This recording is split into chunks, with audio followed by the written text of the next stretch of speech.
High বন্ধুরা, আজকে আমি তোমাদের দেখাবো লোটে মাছের ঝাল। তো চলো রেসিপিটা বানানো যাক। তো এখানে আমি রিফাইন তেল দিয়ে দিলাম, তোমরা চাইলে সরষের তেলও দিতে পারো। তো এখানে আমি পেঁয়াজ কুচি, টমেটো কুচিটা দিয়ে দিলাম। এরপর এটা আমি একটু ভেজে নেব।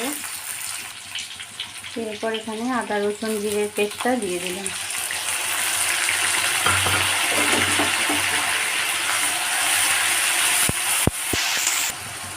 এবার নুন দিয়ে দিলাম, হলুদ দিয়ে দিলাম, এরপর দিয়ে দিলাম এখানে লঙ্কা গুঁড়ো, সাথে দিলাম 4টে কাঁচা লঙ্কা।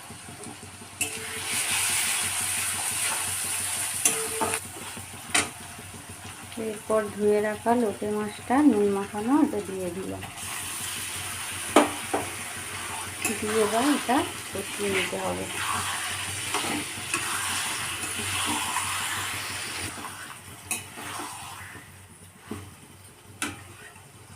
এবার এটা 10 মিনিট রাখতে হবে। দেখো বন্ধুরা কত জল বেরিয়েছে। এরপর এটা আমি আরেকবার খুন্তি দিয়ে ভালো করে নাড়াচাড়া করে দিই।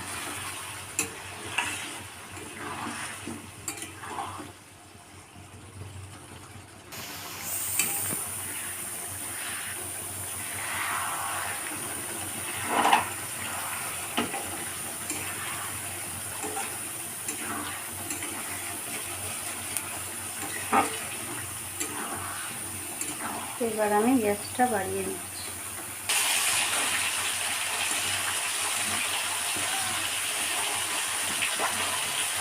তো এইভাবে এটাকে নেড়ে নেড়ে শুকনো করে নিতে। এটাতে আমি একটু গরম মশলা দিয়ে দিলাম।